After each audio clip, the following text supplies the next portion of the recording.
Салам алейкум, хурматле милләттәштәр, һаумыгыз достар. Здравствуйте, уважаемые подписчики моего канала.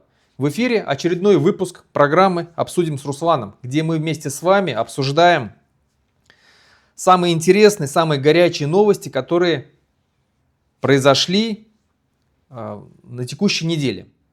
Итак, начнем с того, что кризис в Российской Федерации, в том числе и в Республике Башкортостан, усиливается.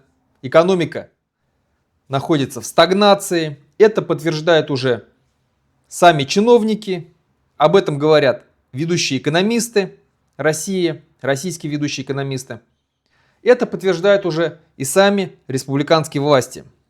Начнем с того, что госдолг Республики Башкортостан за месяц увеличился на 29 миллионов рублей и достиг цифры в 71,5 миллиарда рублей. Республика Башкортостан, которая в 90-х годах была регионом-донором, одна из самых богатейших республик, входила в десятку богатейших республик Российской Федерации, обеспечивала себя полностью, строила дороги, газифицировала населенные пункты, строила большие здания и так далее, и так далее. Сегодня скатилась до захолустного региона, где просто нету денег, живет в долгах, экономика вся находится в убыточном состоянии. Основная часть долга из 71,5 миллиарда долларов это кредиты. Кредиты под бешеные проценты. Я напомню, что сегодня кредитная ставка Центробанка России вот только буквально снизилась до 17%. Все равно это огромная цифра. И, соответственно, если Центробанк дает под 17%, то другие банки, у которых занимает Республика Башкортостан, дают под еще большие проценты. Конечно же, там проценты за 20 с лишним, там 22, где-то 24. Потому что в основном это берут деньги у таких вот кредитных организаций под большие проценты Республика Башкортостан. И поэтому она залезает в долги. Бюджет, основная часть долга, это бюджетные кредиты 42,2 миллиарда рублей из 71,5 миллиардов рублей. То есть большая часть, практически 70% долга это кредиты. И Республика Башкортостан не вылезает, не может вылезти с этих кредитов никак не может вылезти с этих долгов. Ей приходится постоянно занимать. А почему? Потому что большая часть бюджета уходит на войну. Республика Башкортостан взяла на себя огромные обязательства по этой войне. Она поддерживает там, спонсирует какие-то некоторые регионы, какие-то районы на Донбассе. Шефство взяла над ними. Туда вкладывает большие деньги.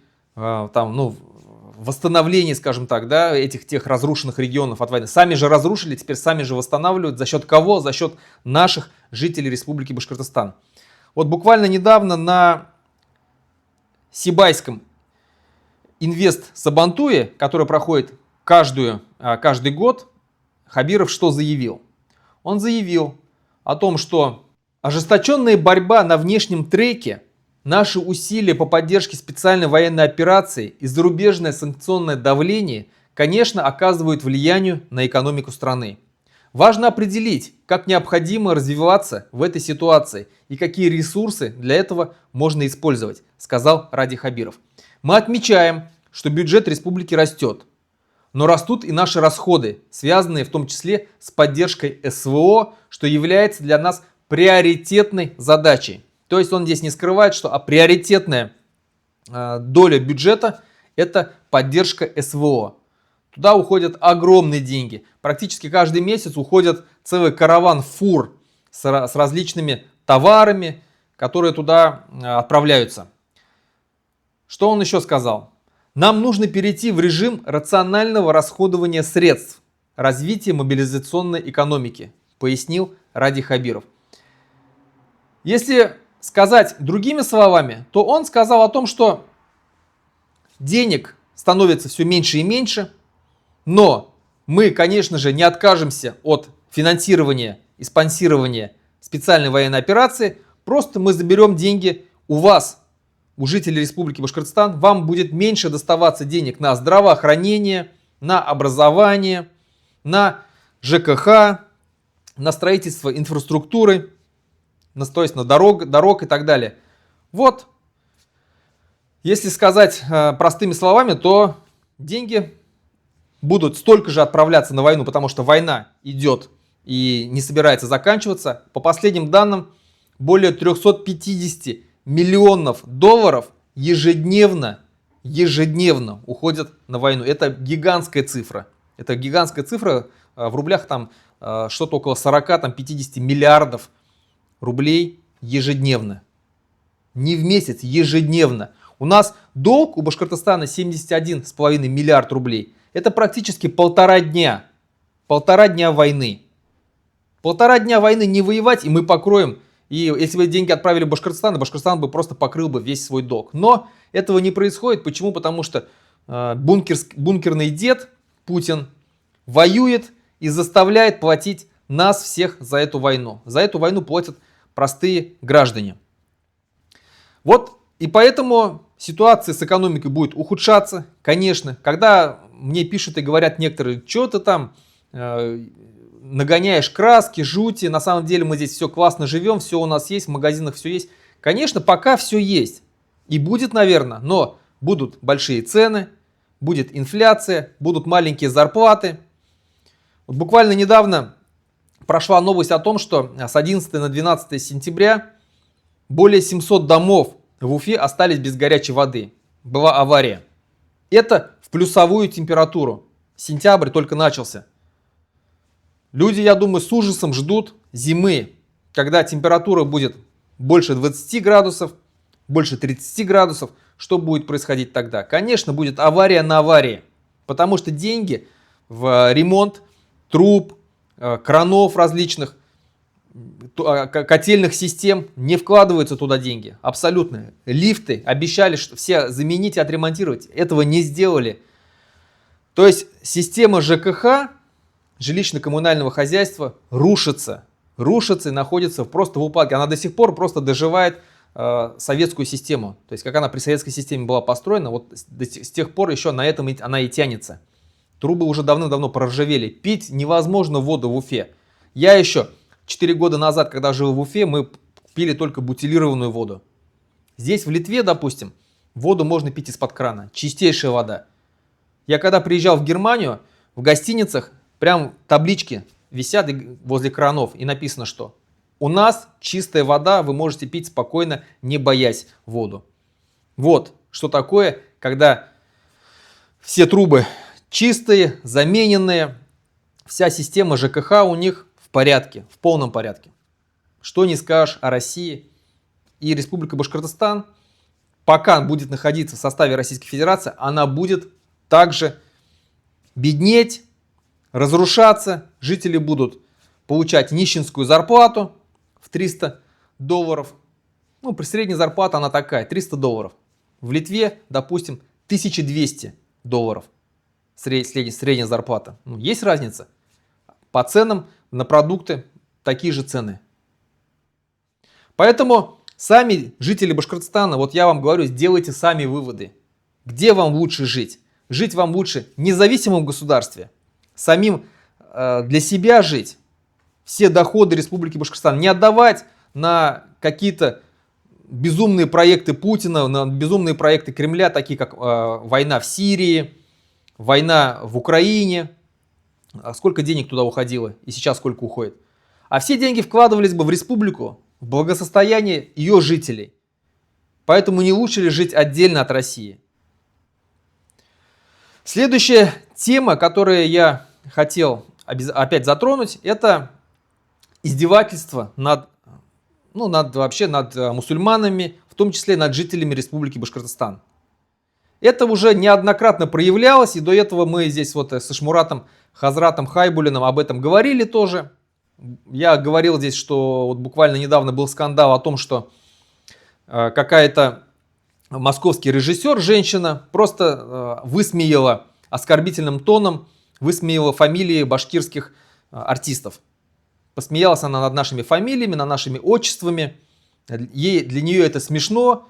И она, то есть, ну, не русские фамилии, да, вот она там ха-ха-ха, издевательским тоном, то есть она как бы там называла наши фамилии, смеялась над ними. Это вот поведение господ над своими рабами. Это поведение метрополии по отношению к своим колониям. Вот они там в Москве все такие. И уже был скандал вообще в Республике Башкортостан 2/3 это население, это мусульмане, у которых алкоголь в принципе считается харамом. Харам, то есть запретное. Но так как мы живем в России, у нас есть алкогольные компании, которые производят алкоголь в Республике Башкортостан. Это Башспирт, это там Эфес, пивоваренная компания. Ну и вообще у нас продается много алкоголя со всей России. В том числе, конечно же, пиво продается. Очень много магазинов, которые продают алкогольную продукцию. Там красное-белое, допустим, сеть магазинов с дешевым алкоголем, с дешевым пойлом этим. Он практически сейчас уже заполонили всю Республику Башкортостан и находится практически в каждом населенном пункте. Так вот, мало того, что наше население спаивают дешевым алкоголем, они еще издеваются с помощью этого алкоголя над нами, над башкирами. Буквально недавно только прогремел скандал о том, что пивоваренная компания «Балтика» на одном из своих пива, посвященное башкирам, назвала его «Башбир». Ну и там башкир такой в национальном костюме стоит. Что переводится «башбир» на башкирском языке? «Отдай свою голову». «Отдай голову». То есть башкир с намеком с таким, что башкир должен отдать свою голову вот за этот алкоголь, за этот хмельной напиток. И тогда, надувая щеки, возмущенно так, точнее, это не возмущенно, возмущения никакого не было, но некоторые деятели культуры, Всемирного Курултая Башкир, некоторые пропагандисты, такие как Тимур Валитов, написали письмо в компанию «Балтика», попросили убрать это название вежливым тоном, аккуратно. И там пошли навстречу, убрали действительно это название. И они потом с таким вот раздуванием, таким щек везде писали о том, что вот, смотрите, как надо работать, вот мы же можем, мы вот без всяких скандалов, намекая на нас, на оппозицию, вот, где мы постоянно говорим в скандальной форме вот о тех или иных оскорблениях башкир или мусульман. И вот они говорят, что можно и всякие без скандалов, можно просто вот аккуратно написать и всегда можно договориться. Что сделала компания «Балтика» в итоге? Выпускает новое пиво, где на картинке нарисована наша уфимская знаменитая мечеть Ля-Ля Тюльпан. То есть только что, буквально вот только что месяц, может быть, два, как прошел тот скандал с названием «Башбир», они выпускают абсолютно новое пиво с нанесением туда мечети. Мечети, то есть исламское, мусульманское культовое сооружение, где вообще в исламе запрещен алкоголь в любом виде, харам считается. И они специально туда ставят мечеть. Что сейчас? Опять будут писать, вот, извините, пожалуйста, вы ошиблись, уберите, пожалуйста. Так что ли будет? И каждый раз вот эта борьба с ветряными мельницами. Они же не просто так это делают, они с издевательским тоном, они с намеком, что вот мы вас будем постоянно вот так вот чморить. Мусульмане, башкиры, мы вас будем постоянно так над вами издеваться. А до этого компания «Башспирт», башкирская компания, которая принадлежит Республике Башкортостан, какую водку выпускала? Северные Амуры, там название какой-то Курай, там еще что-то, еще что-то. С башкирскими всякими орнаментами, с намеком на башкирскую культуру. Этого нету в башкирской культуре алкоголя. Эту культуру нам принесли русские. И сейчас они, издеваясь над нами, спаивая наше население, вот так вот нам преподносят. Водка Северные Амуры, водка Курай, пиво Башбир, пиво вот с нанесением на ней, на картинку мечети Ля-Ля Тюльпан. Бергалину подарите это пиво, посмотрим, что он скажет. Может и выпьет. В общем, посмотрим, что тут Тимур Валитов скажет об этом. Кстати, следующая новость как раз будет в том числе и о нем тоже. Итак, прошлой неделе отметилась такой, знаете, грандиозной бомбардировкой нас, оппозицию, башкирское национальное движение со стороны различных пропагандистов. Началось вообще с того, что сперва миллионный телеграм-канал «Рыбарь» выпустил пост, который посвящен был Ишмурату Хайбуллину, Хазрату, да, многие его знают, авторитетный наш башкирский исламский деятель, посвященный ему. И этот пост, как выяснилось, что для телеграм-канала «Рыбарь» пишет всем печально известный Арслан Нигаматьянов. Человек, который писал множество доносов, выступал свидетелями на судах, является внештатным сотрудником ФСБ. Человек, который выпускает очень много видео, всяких провокационных, скандальных видео, где он просто валял в грязи многих-многих известных людей, общественных башкирских деятелей. Тот, который оскорблял башкир и татар, называл тюркскую культуру ублюдской. Ну и многое, распылял газ, писал заявление на Рауфу Рахимову. В общем, вот такой мерзкий подонок. Вот он пишет вот эти вот посты для телеграм-канала «Рыбарь». Этот телеграм-канал выкладывает пост, где там про Ишмурата Хайбуллина написано. Мол, якобы вот он там ваххабит, он там там, российская деятельность у него и так далее, и так далее. Это вот первый был такой момент на прошлой неделе. Потом, 11 сентября, с самого утра были заблокированы два YouTube-канала Комитета Башкирского национального движения за рубежом. Русскоязычный канал и башкироязычный канал. Оба канала были заблокированы. К счастью, мы очень быстро написали в администрацию YouTube, попросили их объяснить, в чем ситуация, попросили разблокировать, они разобрались, в итоге разблокировали. Все, почему были заблокированы? Ну, потому что была атака ботов. Атака ботов, которые целенаправленно были направлены на те или иные, направляются на те или иные YouTube-каналы и жалуются. Жалуются, что якобы там идет какое-то мошенничество, что там идет еще что-то. И эти YouTube-каналы временно администрация блокирует, разбирается, потом выясняется, что если это действительно неправда, они очень быстро разблокируются. Чтобы назвать такую огромную атаку ботов, это нужно очень много, во-первых, ботов, во-вторых, очень много денег нужно за это заплатить. Откуда такие деньги? Естественно, эти деньги выделяются бюджетом Республики Башкортостан. Эти деньги, возможно, дает Андрей Назаров. На него, ему просят об этом те же самые там Хабиров просят, то же самые чекисты просят Республики Башкортостан. Ну, именно пытается блокировать и вообще нейтрализовать наши телеграм-каналы, наши YouTube-каналы. Напомню, что в 2024 году более 10 башкирских телеграм-каналов были заблокированы и не разблокированы до сих пор. Без объяснения причин. В момент массовых вот этих вот протестов во время Баймака. В Баймаке мы помним, да? 17 и 19 января 2024 года. Вот такие атаки систематически проводятся именно на башкирские ресурсы. Почему? Потому что боятся именно башкирского национального движения. Не именно, то есть боятся все, но башкирское национальное движение выделяют. Выделяют, потому что оно ведет очень активно свою работу, просветительскую деятельность, агитационную деятельность. Мы объясняем населению нашей Республики Башкортостан о том, что Россия – это империя, что Россия убивает, уничтожает наш башкирский народ, нашу культуру, наш язык, отправляет умирать за непонятные, за чужие нам идеи наш башкирский народ, наших башкирских парней. Мы все это объясняем и говорим о том, что нам нужно выходить из состава этой Российской Федерации и создавать свое независимое государство. И мы, естественно, будем жить хорошо. В этом нет никакого сомнения, потому что вот есть яркие примеры. 35 лет назад получили независимость такие